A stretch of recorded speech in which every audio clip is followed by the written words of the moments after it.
Hello, everybody. Let's get started. My name's Scott Lincecum. I'm Vice President of General Economics and Trade here at the Cato Institute. Welcome in here and online to Cato and our very timely event on the effects of U.S. tariffs with Senators Tim Kaine of Virginia and Rand Paul of Kentucky. I'll keep my opening remarks brief so we can move right into the discussion and then some audience Q&A, which I'll try to take in person and online. And you can submit your questions directly at our website. Just last week, I was actually in this same spot talking to Congresswoman Susan DelBene about her efforts in the House of Representatives to reform U.S. tariff law. So today, we're moving to the other side of the Capitol, and the senators and I will talk about the law as well, and Congress's constitutional role in, at the very least, signing off on U.S. trade policy. But we'll also be focusing more deeply on the economic costs of today's U.S. tariffs, especially as they relate to the U.S. beer, wine, and spirits industry, which is a big deal in both senators' states. Before we get to that, let me just set the table a little bit about where we are today with all these tariffs. So import taxes have always been a part of U.S. trade policy, but they waned in significance over time. Income taxes replaced tariffs as the main revenue source, and the U.S. government broadly, Republicans and Democrats, presidents and legislatures, recognized the value of more open trade and a rules-based system of reciprocal international trade agreements. By the time I started working at Cato as a lowly intern many moons ago, U.S. tariffs were generally low, and save a few pesky and political areas, tariffs were an afterthought in U.S. trade policy, which instead focused less on protectionism and more on signing new trade deals to maximize U.S. comparative advantages in services, in agriculture, in advanced manufacturing and tech, and yes, in wine and whiskey.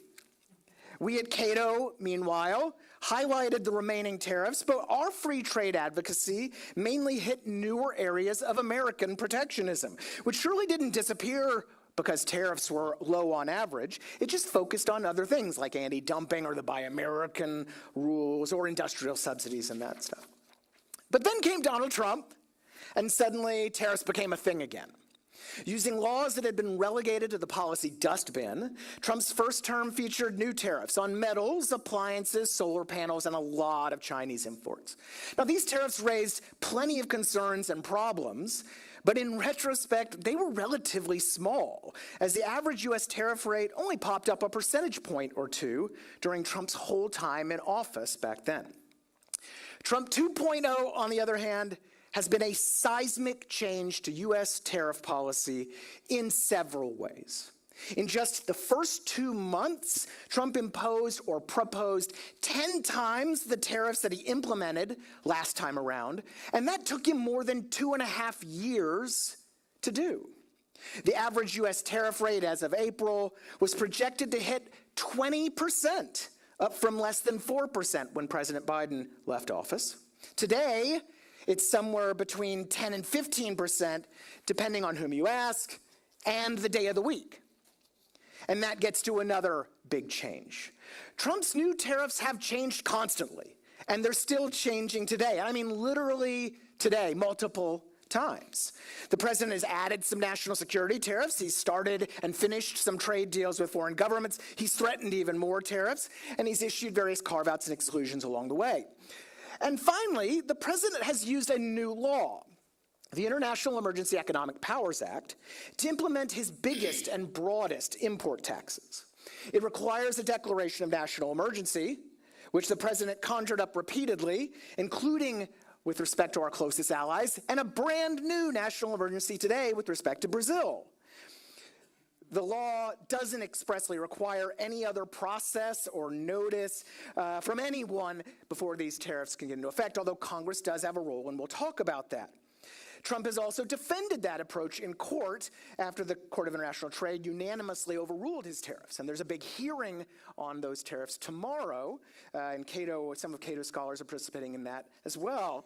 Through it all, Trump has never really involved Congress, despite the constitutional authority over trade, and he hasn't also involved most American businesses, except for a few CEOs and lobbyists and that kind of stuff. And that includes, again, the wine, whiskey, alcohol, beer industry as well, for the most part.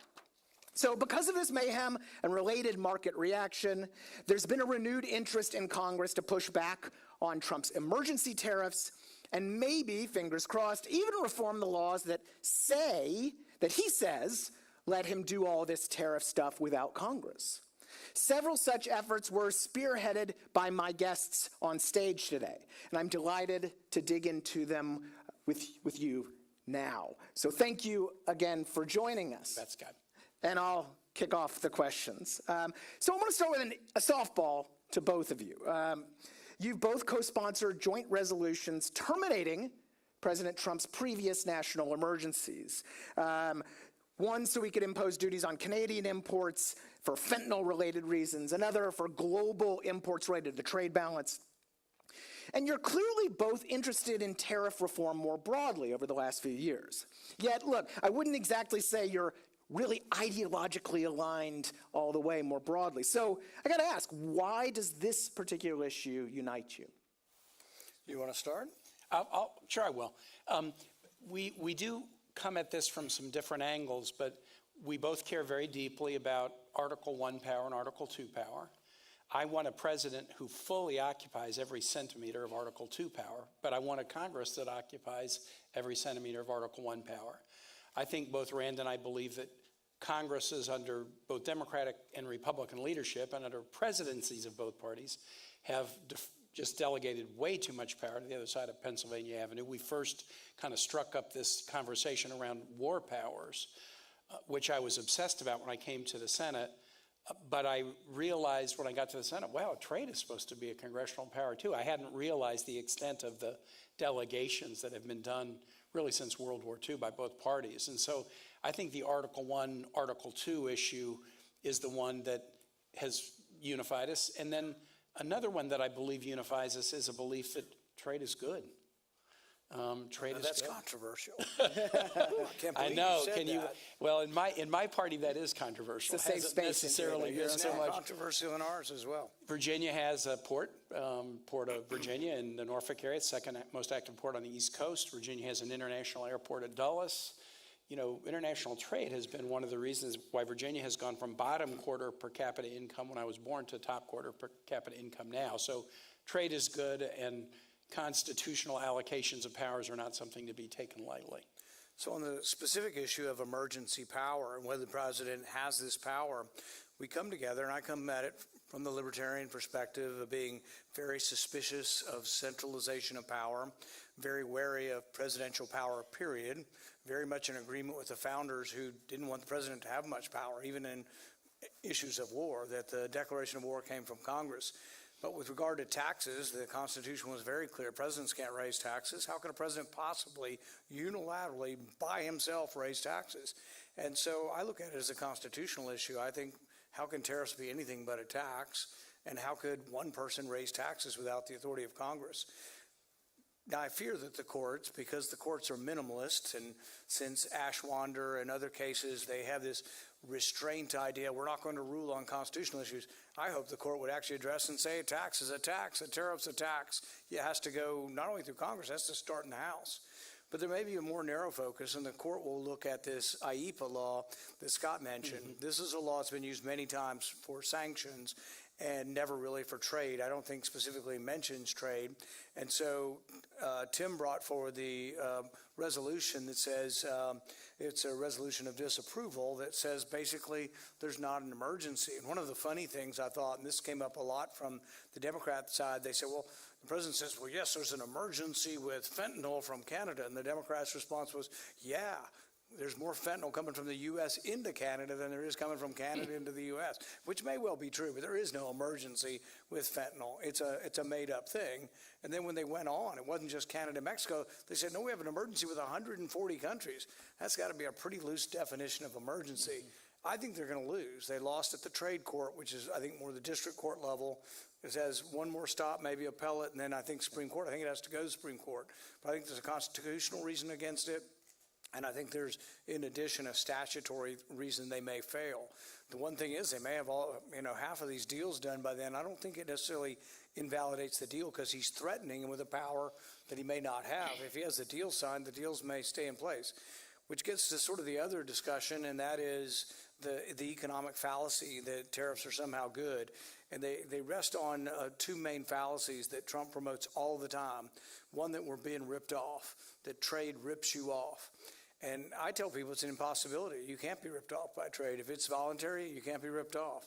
If 1 million people go to Walmart and they buy a TV and they happen to all be made from China, every person that went to Walmart individually made a trade, and they were satisfied with it.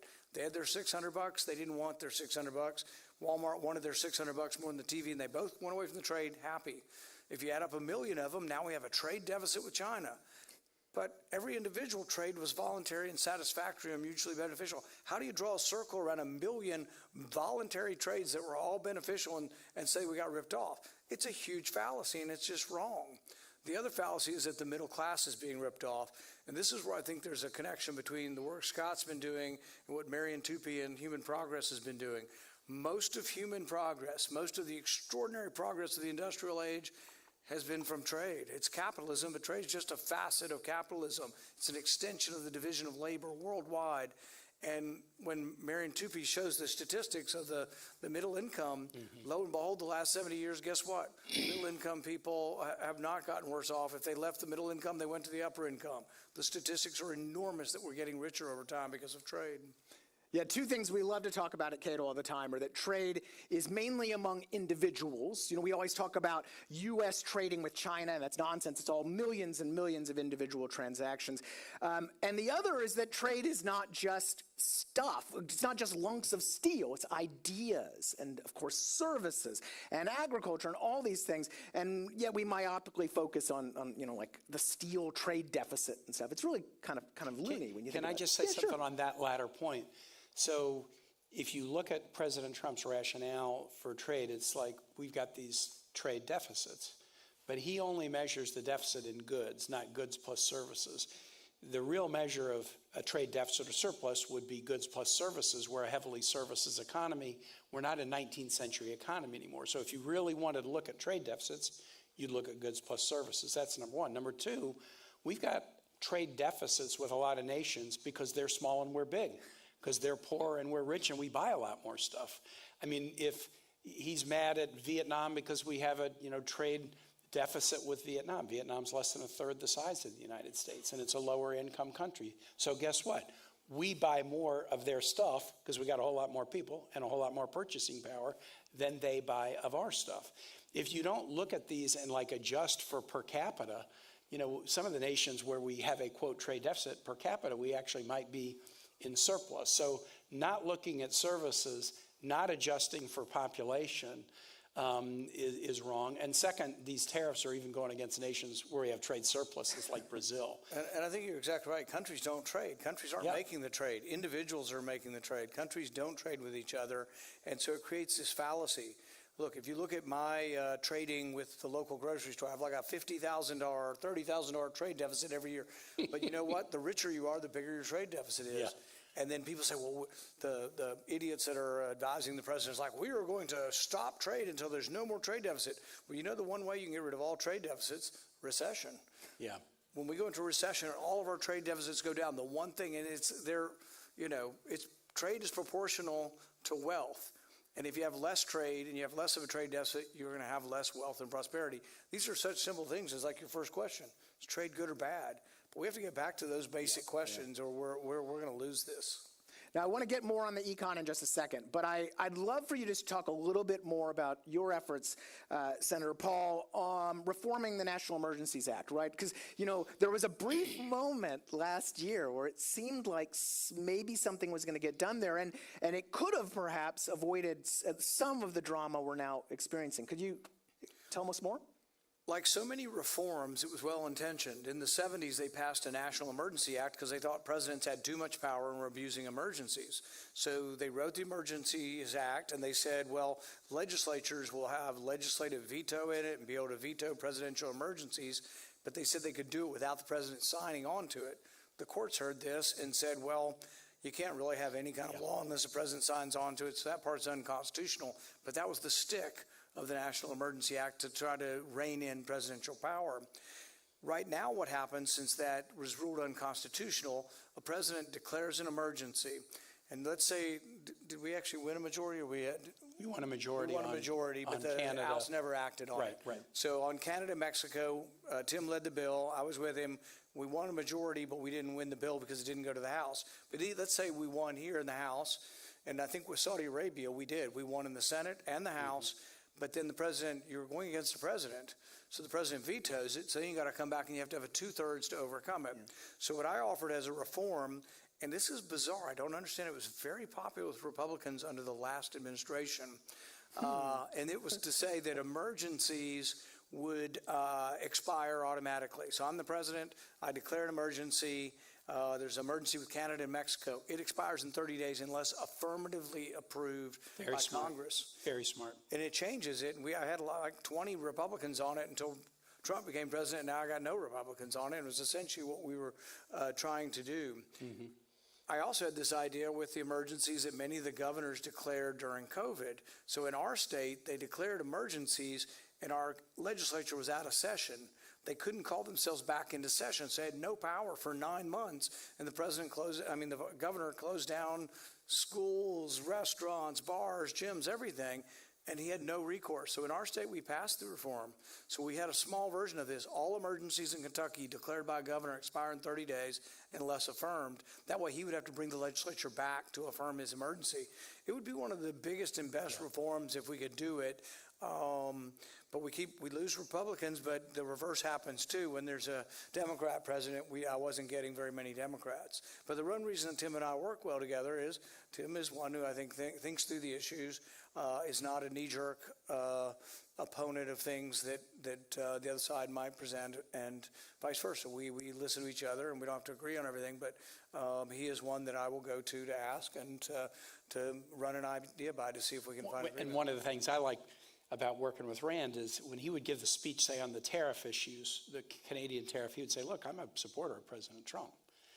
I just don't want a president to have the ability single-handedly to impose taxes. And if you think about the way the framers set up the allocation of powers, like on war powers, they loved George Washington. I mean, George Washington was a national, but they did not want even George Washington to have the ability unilaterally to take the nation to war. Right. So this is a principle that even if you really like the person that's in office and you're a strong supporter of the person, it's completely consistent to say, but this is not a decision that should be a unilateral decision. And a lot of the Trump supporters come back at me and they say, well, he's going to get rid of the income tax and we're going to fund the government with tariffs. That's the way we did in the 19th century. And I said, present me with that alternative. I'm open-minded. Eliminate the income tax in exchange for tariffs. I might take that. But you realize the government in the 19th century was 3% of GDP, and we're at 20% of GDP now. So it was a much smaller government. Tariffs can't fund the government we have now. If you want a much smaller government, I'll entertain the option. But that's not being what's presented. And the weird thing from a fiscal conservative point of view is everybody's clucking in going, well, you were so wrong on tariffs. It's bringing in all this revenue. It's so great, this revenue. It's like, we have argued forever that $5 trillion in revenue and $7 trillion in spending, we, as fiscally conservative, we want to reduce the spending to match the revenue. We have never been the ones going, we need to increase the revenue to match the spending. And so all these people who were once conservative have lost their ever-loving minds, and now they're saying, oh, it's great. Well, these aren't taxes, these are tariffs, and they're bringing in more revenue. It isn't that so great? I said, well, haven't you just forgotten every argument you used to be for? It's frustrating. Well, I want to mention one more thing on the principled side, and just to say, Senator Kaine, you've also led a really principled effort to reform Section 232, because we talk so much about IEPA, but there's this other law, this national security law, Section 232, that President Trump has used multiple times, steel and aluminum, automobiles, now copper imports, and during President Biden's time, you were spearheading an effort with Republicans and Democrats to reform that law too. Pat Toomey and others, right? Yeah, and that was an excellent effort. Any additional thoughts on? 232 tariffs, in my view, tariffs do have a place. I mean, I think tariffs in a narrow way, you got a particular trade, issue with another country where they're tariffing your dairy products, and so you tariff their lumber, but you don't do it for the tariffs. You do it to get them to drop. Everybody's going to drop the tariffs. But the 232 tariffs have always, as a member of the Armed Services and Foreign Relations Committee, struck me as particularly problematic. They really are designed to deal with national security situations, and you impose tariffs against national security threats, Libya or others. President Trump really expanded it to use the national security tariffs under 232 against allies. So Canada, longest undefended border in the world. They've been with us in every war since the War of 1812. It's so insulting for an ally when you use the national security tariff against them. So tariffs are bad in this way, but also you're using it against an ally. So the reason that I really have focused a lot on 232 tariffs is I think we need to confine them to situations where we are dealing with national security sort of adversaries, rather than, oh, there's this product that we wish we could sell more, so we're just going to call you a national security threat. It's bad because it's disrespectful, but it's also bad because it engenders retaliatory tariffs, and then we'll get to wine and whiskey. The retaliation issues end up being very, very painful. So we looked back at some of this, not just 232. We looked back over the last 100 years and said, what powers have we given to the presidency? And we have repeatedly. We just keep giving power and giving power on every front, not just trade, but definitely on the tariff front. And so we looked at this and said, is there a way we could claw that back? Now, when most of it was given, interestingly, a lot of times it's been given up and we've expanded trade. So many of the trade deals confer authority to the president, and really the trend since World War II has been to have less barriers. We went there, and so Congress gave it up to the president because one person can more effectively negotiate than many. Except for in doing so, now it goes rapidly the wrong way because we gave it up. So we took all of them together, and we have a bill to repeal all of the different authorities over the last 50, 60 years. We call it taxation without representation because essentially there is no vote. There is no representation by it. So I think we should yank it all back. Even if we were to do it for national security reasons, I think we vote on it. People think we can't ever agree on things. We have. It's like war. You know, when we were attacked at Pearl Harbor, nearly unanimous vote. When we were attacked on 9/11, near unanimous vote. But then you get to other things like Iraq, where it was messy and it, really wasn't payback for 9/11. Had nothing to do with 9/11, and yet we were told and informed incorrectly. So I don't know. I think to me it's a general principle. And you said that yourself on war or trade, we need to grab more power back. And Madison talked about this in the Federalist Papers. He said, we'll be safe. We'll be safe from the president having too much power or the Senate having too much power. We will pit ambition against ambition. The problem is he never imagined a legislature with no ambition at all to protect their turf. Because it should unify. It does unify Tim and I, but it should be us against them. Whoever them is, whether they're Republican or Democrat, it should be us trying to keep that power. And I hope we can get more of it, more of our working together. Yeah, there's this really problematic imbalance right now where Congress has to approve free trade deals. So to liberalize trade, Congress has a role. Hey, that's great. But to impose hundreds of billions of dollars in tariffs, as we now have, Congress does nothing, and that, I agree with you, that definitely needs to change. So, okay, let's talk about the economics. Let's talk about booze. It tends to get lost when we debate trade stuff at my level. We talk about economic statistics. There are GDP numbers out today and the CPI and all these things.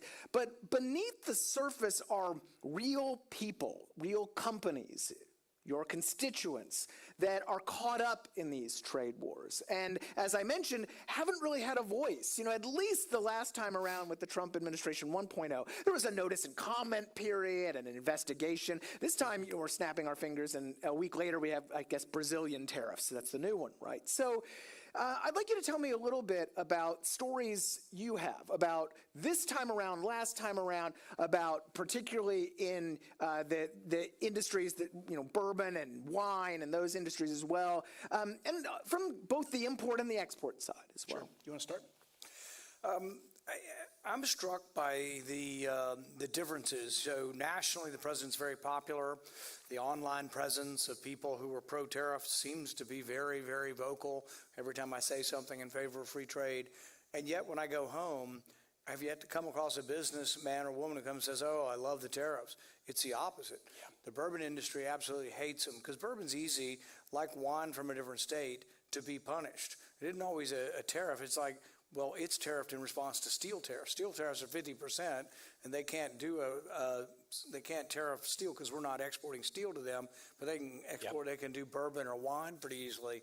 So bourbon manufacturers, home builders, and realtors, they all use wood and steel in their houses. They're opposed to the tariffs. Chamber of Commerce, generally opposed to tariffs. I've got UPS and DHL, big international shippers, opposed to tariffs. I've got 3 car manufacturers. General Motors makes a Corvette in my hometown. We make Camry, and Toyota makes Camry in Georgetown, Kentucky. And then we make Ford F-100s in Louisville. So we have 3 car manufacturers. And it used to be in the old days, you thought of tariffs, oh, well, Detroit and the big 3 will love tariffs because they'll put tariffs on them, and that'll protect them from foreign competition. But now it's so seamless and so interconnected, particularly between Canada, Mexico, and the U.S. All 3 of my car manufacturers against it. I got hardwood floor people. They're exporters. I don't have anybody. I don't have one business interest coming up and begging. Steel industry, anybody uses steel. It's like this is sort of the seen and the unseen, sort of the Bastiat seen and the unseen. If you have a steel manufacturer, they love it. And if they have 1,000 employees and they went to 1,500 employees, protectionism is good for them. But the unseen is the 80 workers for every one worker making steel, there's 80 workers buying steel. So I really, it's been, people think, oh, it's brave to oppose your president. And I go home and actually think most of the people are kind of with me. Pretty popular. Let me tell a wine story and then a whiskey story from Virginia. So wine, we're the 10th largest wine producer. We've got some, I think Veritas Winery is represented here somewhere, going to be pouring really like wine. But as my, and my wineries, there are a couple of hundred. They do sell overseas, not as much as, say, California wineries do, but they do. But import of goods, casks, cork. You know, almost all the cork comes from Portugal, and it's not like if we put tariffs on Portugal, it will inspire an American cork tree industry. No cork trees are going to grow here. We're still going to be buying more expensive corks and more expensive casks. Here's an interesting one that was my education about tariffs and whiskey. There's a distillery out in Purcellville called Catoctin Creek. Some of you guys might know, might have visited it. I was visiting during the Trump administration and for a groundbreaking of a little expansion, and they said, Senator, you got to do something about these tariffs. And I'm like, wait a minute. You guys are a little small operation in Purcellville, Virginia. How do the tariffs affect you? And they said about 25% of our product is exported to Europe. Europeans are kind of American whiskey fanatics, and a Virginia whiskey, A. Smith Bowman Cask Limited, just won the best American whiskey in the world about 2 weeks ago at an international competition. But they said about 25% of our product goes to Europe. And when President Trump puts tariffs on aluminum and steel, they put tariffs, as Rand said, on ag products, including wine. So our sales to Europe have plummeted. Joe Biden becomes president. They asked me, can you do something about these tariffs? And we leaned on Biden, and he dropped aluminum and steel, and then Europe dropped the tariffs on whiskey. A couple years later, I came back expecting they were going to thank me for, helping start their European business. They said the business never came back. What, the tariffs went off? Yeah, but the Europeans felt like, you guys are so unreliable. We'll create some space for you on a shelf, and it'll just happen again. So the business never came back. One of my whiskey distilleries, Reservoir in Richmond, was heavy in Europe, got hit hard by Trump term one, lost all their business, and they said, gosh, what should we do to take up that 25% that was going to Europe? We should market more in Canada. Now they've lost all that. Yeah. The guy who runs Reservoir told me, he said, I feel like Donald Trump is just following my salesmen around and like seeing where they've decided to sell products. So something's really wrong when the Canadians are such nice, sweet, mild-mannered people, and they're booing the national anthem at a hockey game. And then it's not just the tariffs increasing the cost. There are store owners just taking Kentucky bourbon off the shelves out of pure patriotism. You talk about a war being official, you can have an unofficial trade war too when people, it builds up their nationalism. Yeah, and I think that's one of the things that's been really interesting about this time around, depressing as well, is, some of the retaliation has been from individuals abroad.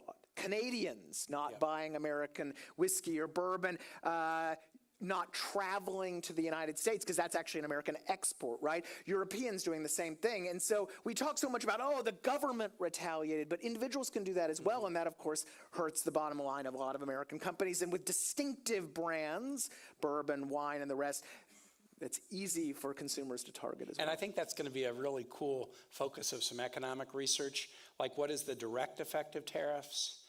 What is the retaliatory effect of tariffs? And then what is the reputational effect of tariffs? And now there's sort of three levels of economic consequence to either drive up input costs or reduce demand. And economists will have some fun figuring out the magnitude of each of those three. I also think there's still a lag time. Everybody's giddy now. It's bringing in all this revenue. We're balancing the budget. And look, there's been no economic ill effects of this. I think there definitely is a lag time in raising prices. I've talked to people who make clothing in China or Vietnam, and they say, well, we already had contracts for the next 3 or 4 months or 6 months at a certain price. I can't change my contracts, but when they expire, I'm going to have to we'll raise the prices. They're also not going to advertise it. Do you think these companies are going to get on television and go, hey guys, we're raising our prices 20%? But it's inevitable, it's going to happen. The other thing is like, and I think Tim hit on this a little bit ago, you put a 50% tariff on shoes out of Vietnam. You think we're going to make shoes in the U.S. And the thing is many things like steel, put a 50% tariff on steel. Do you think someone's going to build a steel factory based on the whim of this president that hasn't been passed into law when it might cost you $100 billion to do it? Meanwhile, while they're trying to get people to expand steel, the one thing that they could have, and they finally did decide to do, was let Nippon Steel invest in U.S. Steel, which if you don't do that, maybe they go bankrupt. And we got to,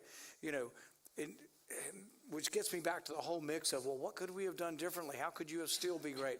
Well, maybe we shouldn't have broken up U.S. Steel back in the 20s. Maybe we should think about competition in a worldwide sense and not be so giddy to break up companies. People are like, oh, big tech, Amazon's so big, and it's that. Well, if you break them up, who's going to go? The foreign companies that are in that same market are going to take market share from us. We shouldn't be breaking up companies because they're big. In fact, the only reason we should get involved with mergers or with antitrust, I'd say virtually zero, would be if someone has monopolized price. And guess what? If you only did monopolization of price, there are virtually no monopolies in the history of America. Well, with those great comments, I do want to take some questions. We have a few minutes. Let's see. Why don't we go right there? Here comes Mike. Oh, yeah, please identify yourself and wait for the microphone. Thanks. Hi, Ali Renison. I actually work on trade in the UK. It was interesting to listen to some of the discussion because I was a former advisor to our trade secretary there. And one of the things that's raging at home and in Europe is why we have quote unquote capitulated, right? And I'm wondering if the fact that there hasn't been, aside from Canada, huge retaliation and everyone is rushing to do deals is making your job of convincing your colleagues a little bit harder. We've challenged and voted together to challenge the global tariff regime, including tariffs on the UK. And we're going to keep doing that I'm going to keep doing it even after the deals. And the lawsuit that says IEEPA cannot be the ground for the imposition of tariffs, those suits are going to keep going regardless of the deals because the legal argument is IEEPA says nothing about trade, and since trade's a congressional power, you have to specifically delegate it, and if you didn't put it in IEEPA, you can't. So we're going to continue to try to challenge these tariffs because they're taxes and they're raising what people have to pay, and we'd rather they pay less. The deals are, but the deals are still based on a flawed legal premise. Yeah. Will we be able to get colleagues to go with us or not? That's a real tough, it's a gauntlet. You got to get it through both houses and then bypass a veto. The people for the tariffs, are crowing, look, we're going to put a 15% tariff on Europe. They're not putting any tariffs. What a genius, move. And some of it is part of the negotiation. We are big. We're a powerful market. People just want part of our market. So he starts at 30 and he takes 15. Now you would say, well, that's a great victory for us, and Europe's not very smart, and they lost because they didn't raise tariffs.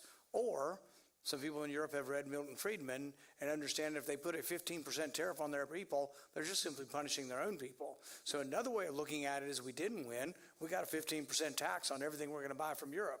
We lost. We're 15% less rich. If everything I bought was from Europe, I'm 15% less rich because of this deal. And people still haven't got it into their head that somebody's going to pay these taxes. They aren't going to be just absorbed into the ether. Nobody pays for tariffs, or only foreigners pay for tariffs. If you listen closely, you'll hear the president say, yeah, we're going to get the Chinese, and the Chinese are going to pay this, and we're going to punish them. But then he slips into saying Tim Cook's going to pay for them. Or I'm going to get Tim Cook, because Tim Cook says he's going to make those Apple phones in India because he has a worldwide market and he has to be competitive. But I don't fault him for his business decisions.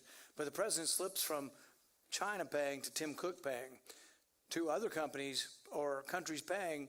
But the countries that I'm meeting with, the CEOs that come into my office and we talk about these things, they're American CEOs with thousands of American employees. They get their product from overseas, but they're selling it to Americans and employing Americans, and they are going to be squeezed, and they will have to pass on their price. I just think we haven't seen it yet. There's a lag time. Let's go in the front there. Stem Voiger, American Enterprise Institute. If the courts do not strike down the tariffs and revenue keeps rolling in, do you think we'll ever get rid of them? And if they do strike down the tariffs, do you think Congress will explicitly authorize some of the IEEPA tariffs that are currently either suspended or in place? That latter question is an interesting one. I think if the court strikes down the IEEPA tariffs, I would have a hard time seeing getting to a sufficient vote in the Senate to impose them. Because again, we've been getting all Democrats plus 4 Republicans basically, and we're not wild about the global tariffs, we're not wild about Canadian tariffs. So I think if it gets struck down to impose the tariffs under IEEPA, I think would be very tough. Sorry, go ahead. I was just going to say, I think the argument for getting rid of them is more difficult if the economy is booming and people write off the tariffs. And is there a possibility? Yeah, there is a possibility that those of us on the other side are overstating the case, and maybe it's going to be more successful. There's also a possibility that the economy is so big, capitalism is so vibrant, that the percentage of insult, that it still is an insult and an injury, but it's not a big enough injury to slow down this amazing engine of world progress that's ongoing, and then it is harder and more difficult. But there is a possibility, and I think there always has to be someone standing in the breach that if we enter into a massive recession, is explaining to people, we made a mistake here and trade was injured. You know, there are people, Phil Graham and Don Boudreaux's article from about a week ago in the Wall Street Journal, you know, talking about a 50% tariff is not a sneezing matter. It's not a trifling matter. 50% tariff on steel is bigger than we've ever sort of seen. And could it have ramifications that we have not yet seen? I still think yes. Yeah, I mean, the United States economy is a $30 trillion economy, mainly services. We're actually relatively isolated in terms of trade as a share of our economy. You can do a lot of real damage to a lot of real people and not flip us into a recession or cause CPI to skyrocket. There's still a role for reform. And I would just add that even if the IEEPA tariffs are gone, we still have Section 232 and Section 301, and maybe some ones we haven't even tried yet, Section 338 and others. So there's still a lot of work for y'all to do, even if the courts get it right. We have time, I think, for one more question. The lady there with her hand raised. Because we need to make sure we get to the... Hi, thank you for taking my question. I'm Karen Pauls from the Canadian Broadcasting Corporation. You mentioned, Senators, both of you, some of the hardship you're hearing from distillers, from vintners in your communities. And I'm just wondering, what are you worried about as Canada and the U.S. head to this deadline, this trade negotiation deadline? And what are you looking for? Carve-outs? Are you looking for Canada being treated as a critical market under threat? And finally, how important is this bipartisan cooperation in terms of putting on pressure? I mean, I'll be blunt, Maximus, I'm looking just to get rid of the Canadian tariffs. Just get rid of them. Go back to the way we used to. We'd have arguments about lumber. We have arguments about dairy. That's the way I think tariffs should be used. So I would just get rid of this carte blanche. What am I worried about? We have, Canada is one of our biggest trading partners in Virginia. I'm worried about both the direct effect and the retaliatory effect and the reputational effect. Canadians love Virginia Beach. If you go to Virginia Beach in the summer and you drive around, you see a lot of Canadian vehicles who come to Virginia Beach. We're seeing travel affected. That's on the service side of the aisle, but that is not good for my hoteliers or hospitality industry. So I think that the right strategy would be just get rid of the whole thing and then go back to, is on this or that product, we have to have a tough negotiation to square off. Here's another thing I'm worried about Canada, Canadian businesses in the U.S., but generally, investment decisions. We're going to do this tariff, but then we're going to delay it for a while. And then maybe we'll delay it a little bit longer. Or maybe we'll cut an exception for this industry or for this particular company. I've had many companies in Virginia tell me, we are ready to make an investment decision. There's some... we got some customers and we would like to make an investment decision, but we can invest in the U.S. or we can invest somewhere else. And I can't invest until I feel like the rules are settled. I know it's going to happen. It's not just going to change next week. So I've got a lot of capital in Virginia that's on the sidelines, many businesses who want to do investments and they're holding off until they feel like there's just a steady state. I'm not sure there's going to be a steady state in the next couple of years. I think if we could just convince President Trump that it was huge, it was enormous, the victory he got from the Canadian-Mexico agreement. It actually was a wonderful thing for all three countries. Yeah, his own agreement, right? His own USMCA. agreement. One of the fallacies, though, that he puts forward and others put forward on it is they say, well, but it's so unfair that the Canadians have a 274% tariff on dairy. It's a lie. It's sort of a half-truth, not even a half-truth. It's a tenth of the way true. There is a 274% tariffs on dairy, American dairy going in, if we exceed a certain amount. Have we ever exceeded that amount? Never. So there's never been any dairy that's been tariffed. The Canadian-Mexico agreement raised the limit to get to the tariff. So the quota that we can sell, under that quota, there's no tariff, zero tariff. So they inflame people, and even me, when I first read it, I was like, that's not fair. Canada shouldn't be charging a 274% tariff. And then I read more, and I found out they have never charged it because we've never gotten to that level. So we, the benefits of trade between Canada, Mexico, and us have just been enormous. But I'll give you another sort of example of the danger of this. We had the U.S. trade representative come to our lunch one day, and it's a little bit like being in the Soviet Union. You know, when the commissar comes, you've got to, do you insult him? No. You beseech him. You tell him how great looking he is. His clothes are nice. His shoes are good, and how much you love him and the president. And then you say very sheepishly, and we love the tariffs, and the president's doing such an awesome and amazing job, but we want to manufacture things in our state. But have you ever looked at where the robots that you need for assembly line are made? They're made in Japan, so if you want us to make stuff in America, we got to first buy the robots in Japan to make stuff in America. But he's begging the commissar to get permission to get an exemption. You should never have to live in a country where you are begging somebody for an exemption from a law. That's Cuba. That's Venezuela. That's the Soviet Union, where the laws are draconian and a few people escape them. In Venezuela, the average person loses 30 pounds. But you see Maduro, he wears a size 80 jacket, all right? The guy's enormous. There's a lot of food if you're related to the leader, or if you're in the military, if you know somebody. We don't want a trade policy where you got to know somebody to get an exemption. Amen. Yeah, and that gets to the uncertainty point as well, right? When you have one guy with a little tariff light switch in the Oval Office, it's very hard to plan and invest. And if you're a small business, I mean, good luck, right? With sole source or no lobbying capital and the rest. Well, look, we could talk forever, but we have... Can I do, just on that point? Yeah, sure. That's why Cato is really important. That's why industry associations are important. I talk to businesses in Virginia, and there's a regime now where maybe you'll get an exception. You can ask for an exception. Okay, as long as that's the regime, the businesses that tell me they don't like tariffs, they won't say it publicly. They'll meet with me privately. They'll tell me all the bad stuff. Now, their industry association will often make the argument when they themselves are afraid to make the argument. Cato can make the argument. Others who are here can make the argument. But a regime of exceptions is a regime of chilling effect and silence. For sure. And we got a lot of that going on right now. Yeah, it's telling that all of the lawsuits have been brought by small businesses because they're the ones that are facing life or death decisions and can't get those exceptions as well. Well, again, thank you so much for this. Please joining and saying thank you. And we have, following, we have Virginia wine, Kentucky bourbon, a little Virginia whiskey, I think, as well. So please join me in the atrium for that as well. And thank you so much again for coming. Scott, really good work. Thank you. Hey.